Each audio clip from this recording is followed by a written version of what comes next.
Turƙa shi, barkanmu da wannan lokaci tare da fatan kowa yana cikin ƙoshin lafiya. Kamar yadda muka saba kawo muku shiri na musamman game da fitattun mawaƙa na kowane irin zango. Wannan mawaƙi na musamman ne Nura M Inuwa, kamar yadda kuka fi saninsa.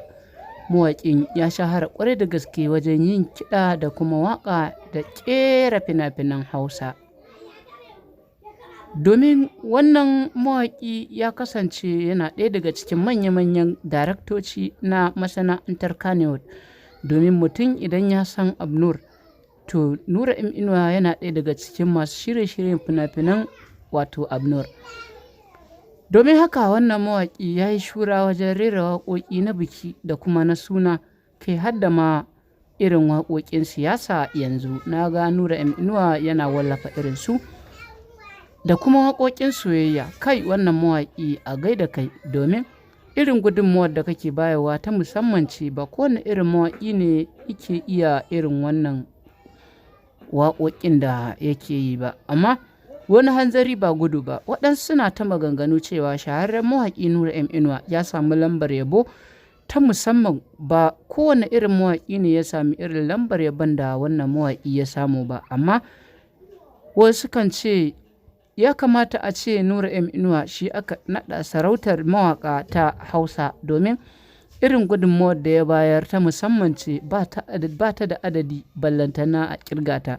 Ya kamata a ce irin waƙoƙin da ya fitar da kuma alban ɗin da ya fitar sun cancanci a bashi shugaban mawaƙa, sarkin mawaƙa na wannan lokaci da yake ta gudana.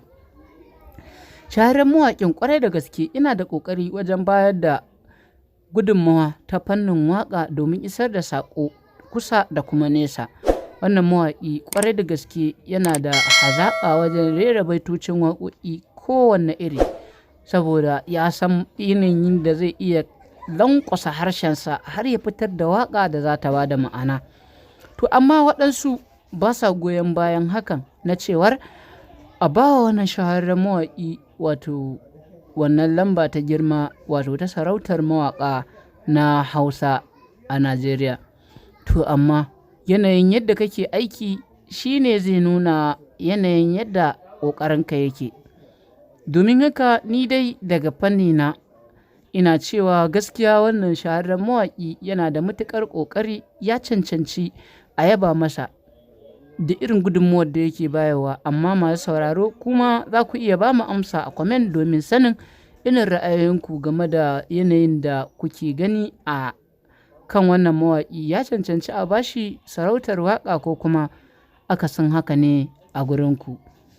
Masu sauraro kada ku manta, idan wannan shine farkon kasancewarku a wannan tasha tamu mai albarka, ku daure ku danna mana subscribing, sannan ku danna mana alamar nan ta ƙararrawa, yanda da zarar mun ɗora manhajar mu za ta iske ku a duk inda kuke a faɗin duniya baki ɗaya. Masu sauraro kada ku manta ku dinga mana like a bidiyoyinmu, sannan ku dinga mana sharing domin ƙara mana ƙwarin gwiwa da karsashi wajen kawo muku shirinmu a kowane irin lokaci. Nura M Inuwa ɗaya daga cikin mawaƙan da suka fi kowanne mawaƙa fitar da album da yawa. Domin wannan mawaƙi shi kaɗai ne ƙwallon ƙwal da ya fitar da album da yawa, wanda babu mawaƙin da ya fitar da shi a wannan shekaru da suka gabata.